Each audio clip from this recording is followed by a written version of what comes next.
გამარჯობა, მე ვარ გოგა ჩანადირი, ფოტოჟურნალისტი, უკვე 25 წელი 2000 წლიდან წარმოიდგინეთ და მადლობელი ვარ იმისათვის, რომ დაინტერესდით ჩემი მოსაზრებებით და კითხვები დამისვით.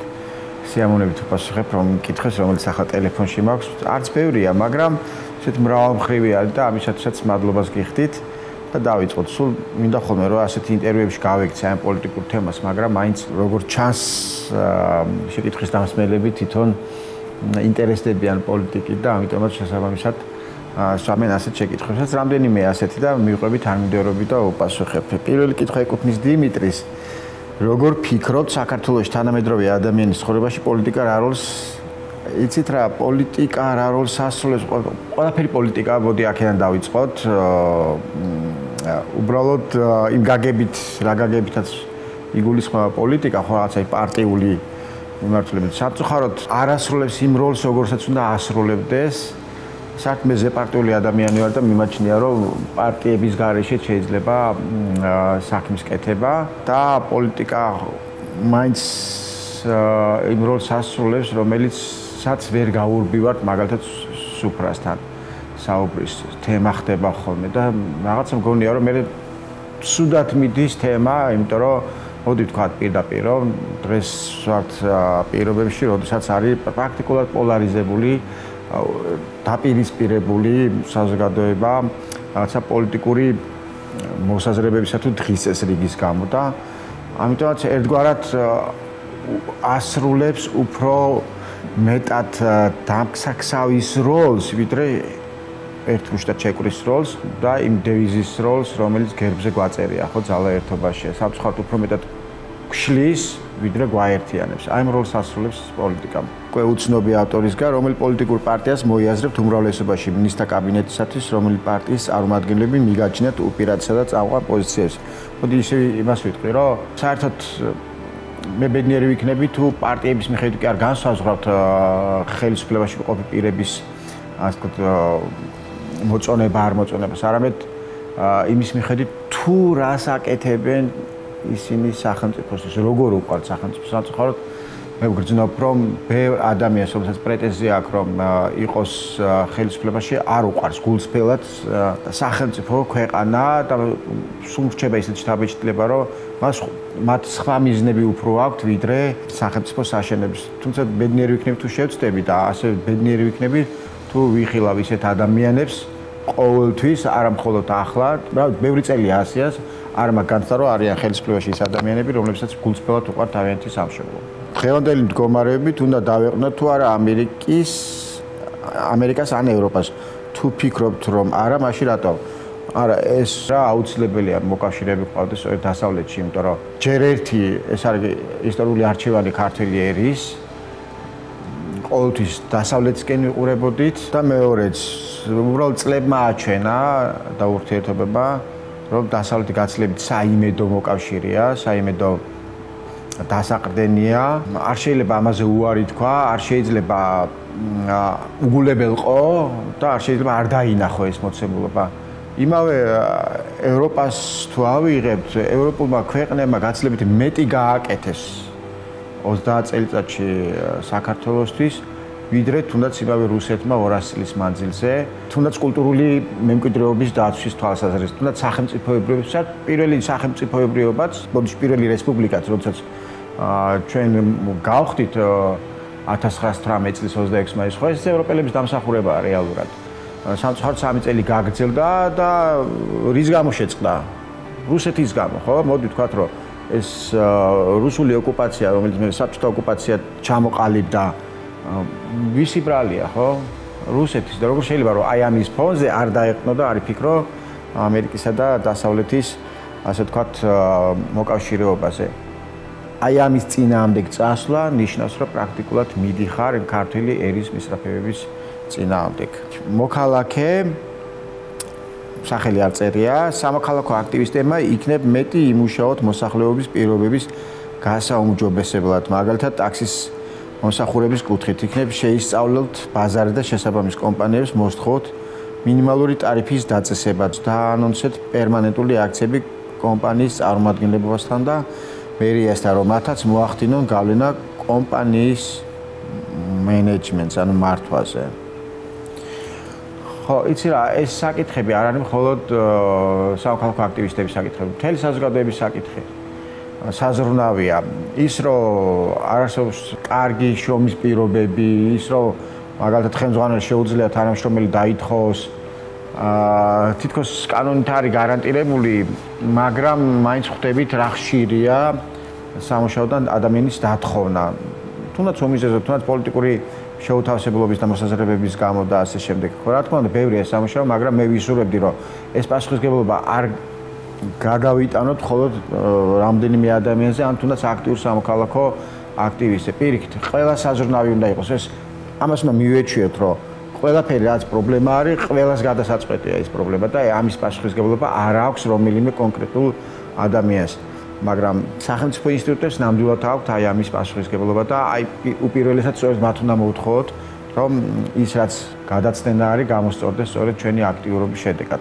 სტუდენტი კითხულობს, აღვიწერეთ თქვენი თვალით დანახული იდეალური ქვეყნის მოდელი თავისი ღირებულებები. ძალიან მარტივია. მარტივია ეს ღირებულებები, მაგრამ როგორც ჩანს ძალიან რთულიც.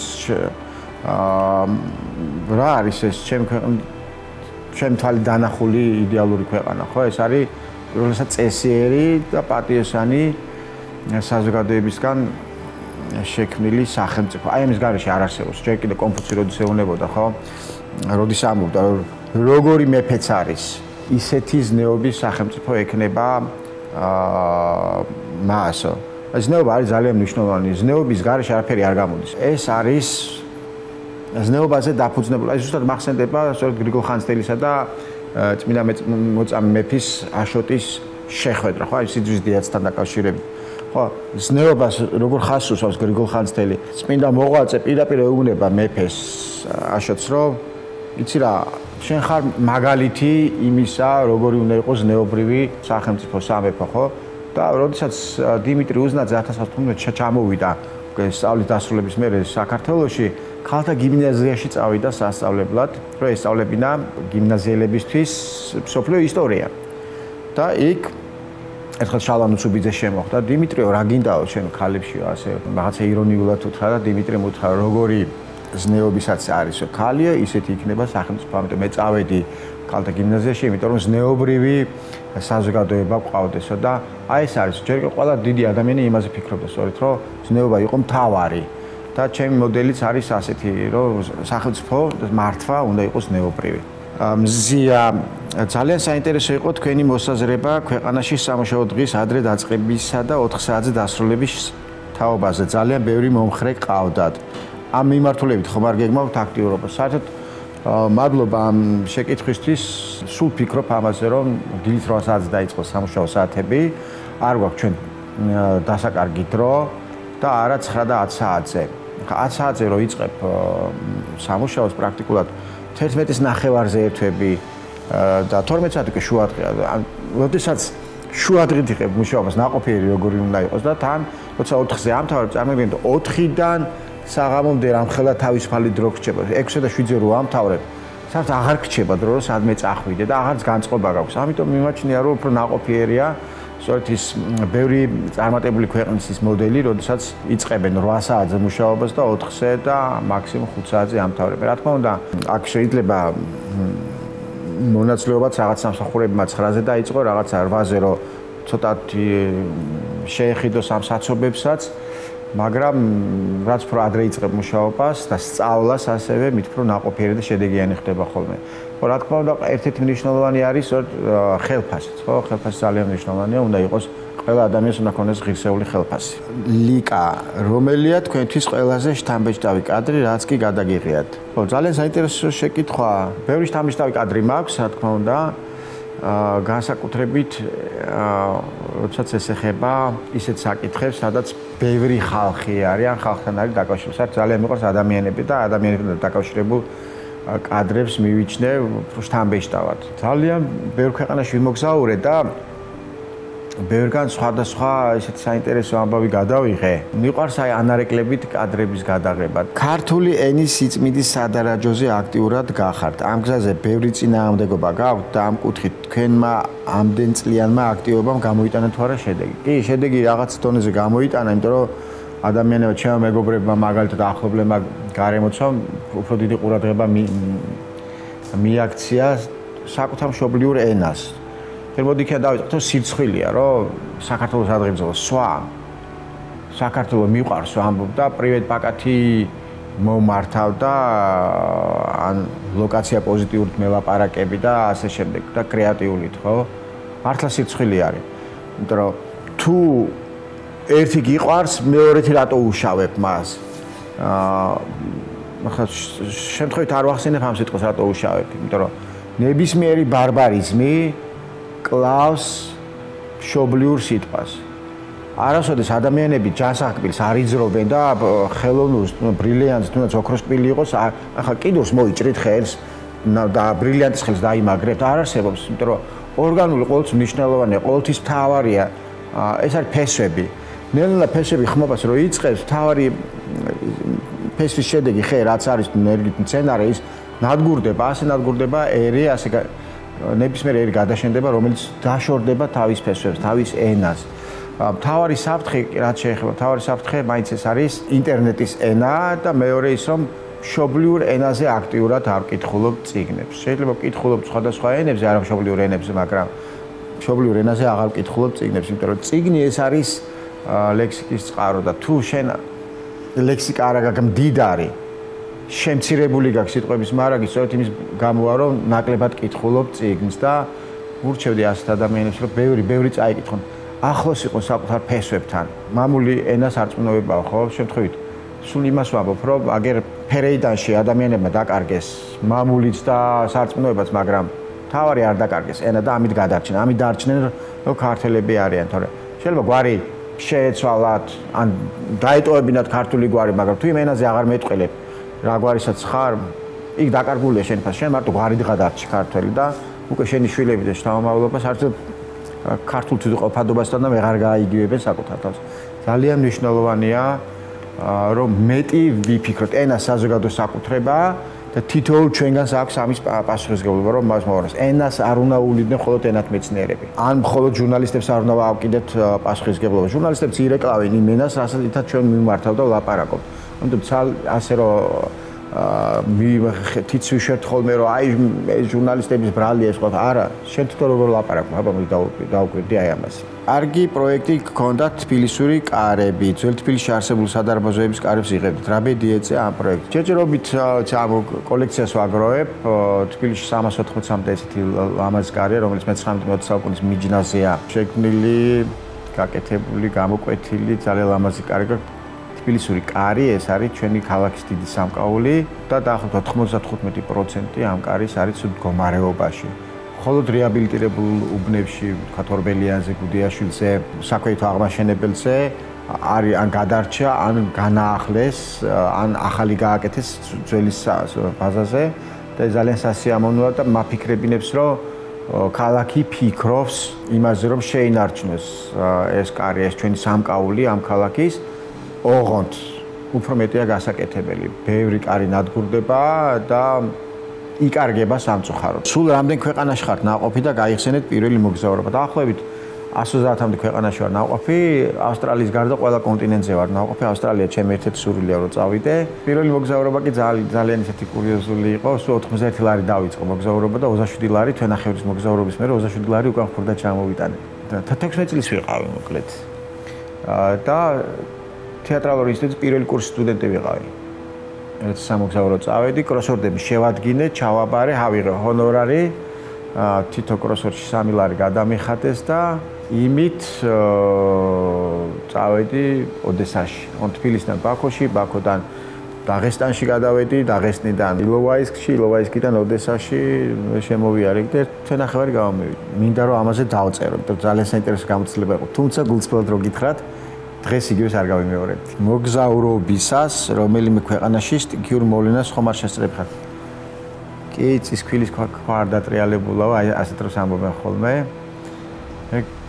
ნახე ბევრი ბუნებრივი კატასტროფა, რაღაცებმა ჩემ თავზე გადაიარა. შიში არსად არ გამჩენია, სულ ფიქრობდი, რომ გადავრჩებოდი და გადამარჩენდნენ. ერთხელ მქონდა მხოლოდ შიში, როდესაც აბაზანაში გამოვიკეტე დიდი ტაიფუნის აიკის დიდი გრიგალი იყო კუბაზე, აიკის შედეგად. მე-14 საფუძვე ცხოვრობდი, სასტუმროც კი დაიტბორა, წარმოიდგინეთ. აბაზანა შემოდიოდა წყალი და ფეხით ხვედდი, რომ ტრაფში ჩასულიყო მე ეს წყალი.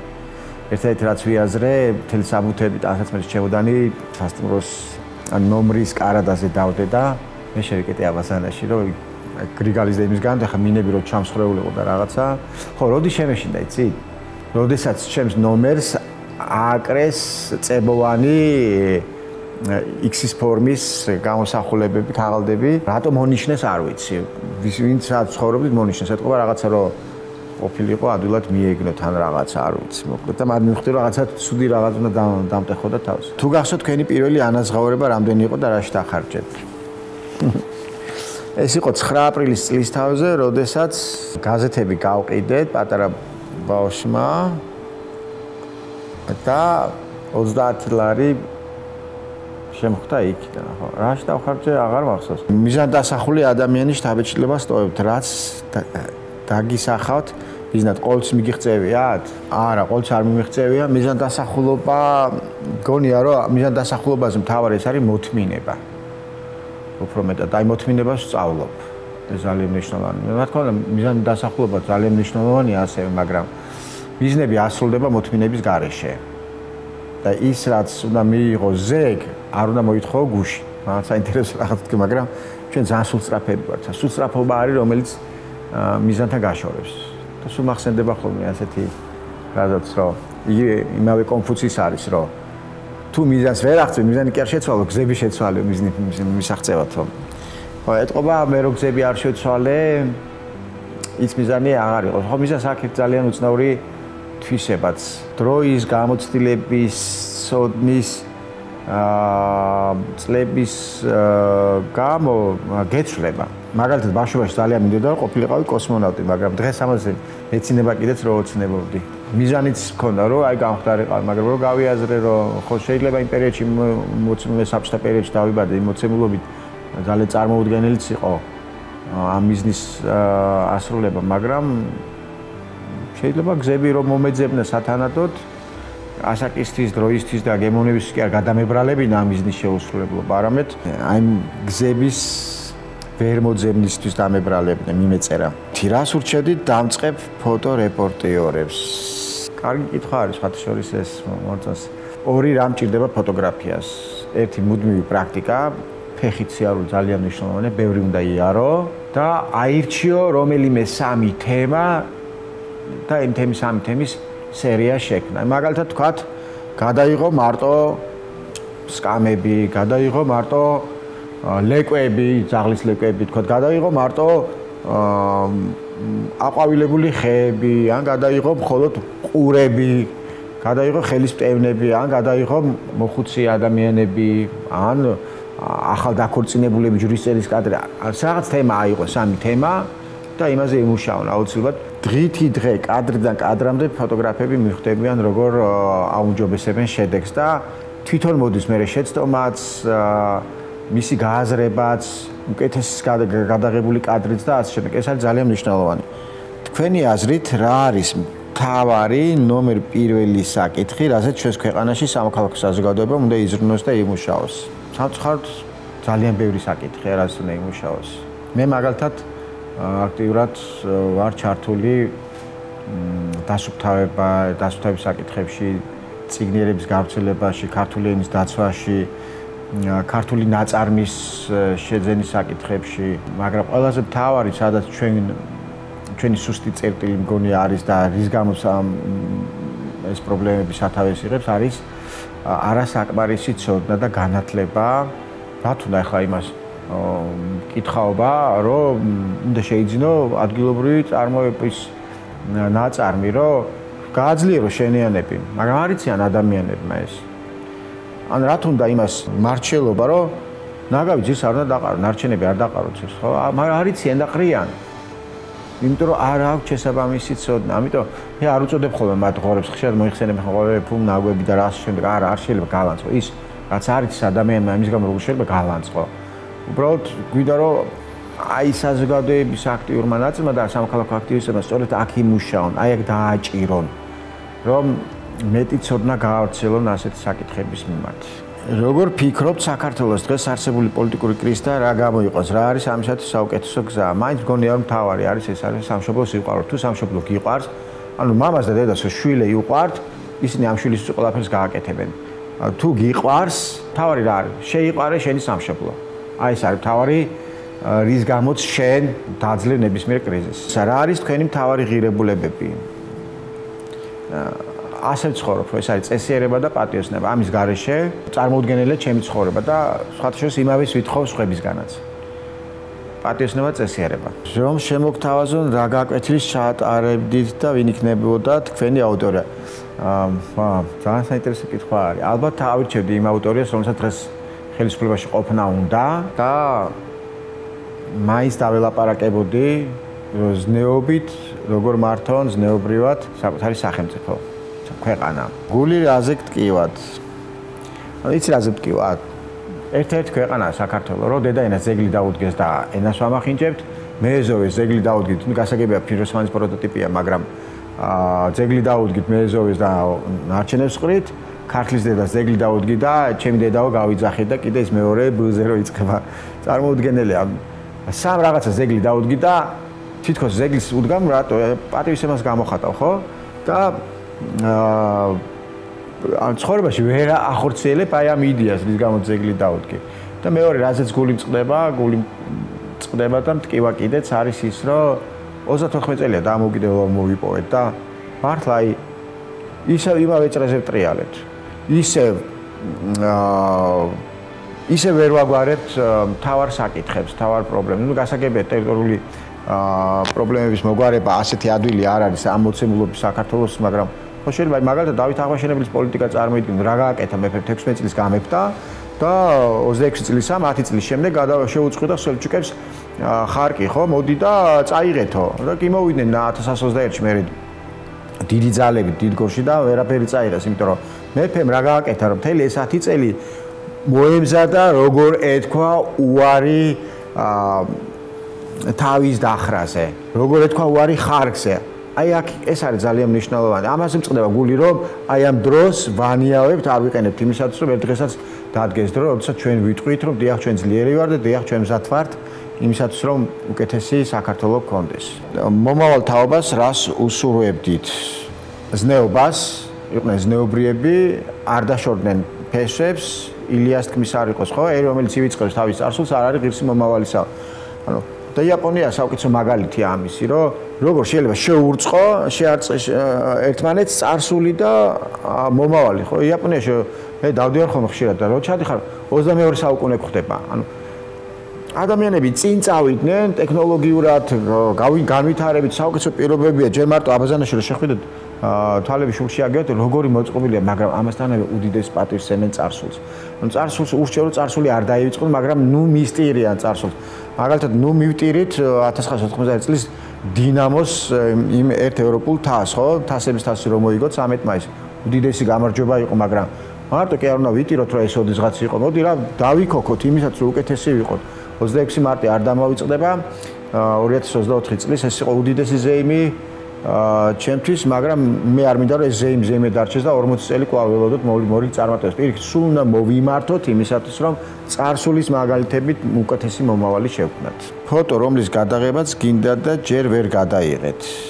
ერთადერთი მე მაქვს ერთგვარი გატაცება, ჰობი, რომ სოფლიოს ყველაზე მაღალი წერტილებიდან ვიღებ დასახლებებს, ხო? ქალაქებში, იმიტომ რომ ძირითადად ეს მაღალი ნაგებობები ქალაქშია. ქალაქებში, დედაქალაქებში, ან მნიშვნელოვან ქალაქებში. ჩიკაგოში არ ვარ ჯერჯერობით დავაყოფი და მინდა რომ ჩიკაგოს სათავჯენებზე ავიდე და იქიდანაც გადავიღო, მაგრამ აი ძალიან ბევრ სათავჯენიდან გადავიღე და ვარ გატაცებული ცნობილი ნაგებობების გადაღებით. ხო, აი როგორც არის ქრისტეს კანდაკება რიოში, თავისუფლების კანდაკება ნიუ-იორკთან, პარიზში, ეიფელის კოშკი, ბიგ ბენი, ბრანდენბურგის ჭიშკარი, ბერლინში, ბურჯ ხალიფა, დუბაიში, ხო? აი ცნობილი ნაგებობების გადაღება მიყვარს და დამრჩა რამდენი პირამიდები ხო იმავე მაგალითად დამრჩა რამდენიმე ასეთი ცნობილი ნაგებობა ალბათ 4-5 რომელიც ხო მაგალითად შანხაის ტელეანზე რომელიც გადავიღე ხო ზანშტამბეჭდავი ან ტოკიოს ცის კოშკს რა ვიცი ისეთ საოცარი ყველაზე მაღალი ტელეანზე არის ხო ეს ყველაფერი გადაღებული მაქვს და 1-3-4 დარჩა იმ ცნობილი ნაგებობები და ეს მაქვს სული ხო რომელიც არ გადამიხია ფრაზები რომელსაც ხშირად ვიმეორებ ანუ ერთი არის ესეთი მართლა ხშირად ვიმეორებ ხო არ ვიცი რატომ გლიშიში ცხარი არავის გაუწყვეტია ხო ანუ იმის გამო რომ გელი არსებობს არ ნიშნავს რომ ცხარი არ უნდა მოაშენო იმის გამო რომ თქვა რუსეთი რაღაცას გემუქრება არ ნიშნავს იმისაც რომ უკეთესი არ გააკეთო ხო რაღაც ინფრასტრუქტურა არ განავითარო და ასე შემდეგ ბევრი რაღაცა მეორე ფრაზა არის ეს ილიას რა ვიცი ერთ-ერთი ილიას ბევრი ფრაზა მიყვარს და ძალიან კარგი შეგონებები აქვს ილიას და ერთ-ერთი არის ყოველ დღეს შენ თავს კითხა აბა დღეს მე ვის რა ვარგე მართლა რომ დაფიქრდები და აი დღის ბოლოა ძილის თუნდაც კითხო შენ თავს კი მაგრამ შენ რო ეს ერთი დღე გაატარე ვის არგე რას არგე ქვეყანას არგე ადამიანებს არგე ოჯახს არგე ოღონდ ისე არა რომ ხა ოჯახს არგო სხვის საზიანოთ ამასაც არ ვემხრობი სხვას მოპარო წაართვა ქრთა მიაიღო იმიტომ რომ ოჯახში შეიტანო მოიპარო და ოჯახში შეიტანო ეს არ არის სარგებელი ანუ ეს სარგებელი უნდა იყოს დაფუძნებული იმაზე რომ სხვა არ აზიანო და არ დააზიანო სხვას არ წაართვა საოცარი ამას თუ დავფიქრდებით აი ამ შეგონებაზე შეიძლება მართლა გახდეს ყოველდღიურად გასამეორებელი ჩვენთვისაც ეს ფრაზა ყველასთვის აბა მე დღეს ვის რა ვარგეო ყოველდღე ვკითხავ შენ თავს მე მგონი სულ ეს იყო იმედი მაქვს თავი არ მოგაბეზრეთ დიდი მადლობა შეკითხვებისთვის ინტერვიუსთვის მოსმენისთვის და თუ კიდე გაგიჩნდებათ შეკითხვები მზადო რომ გიპასუხოთ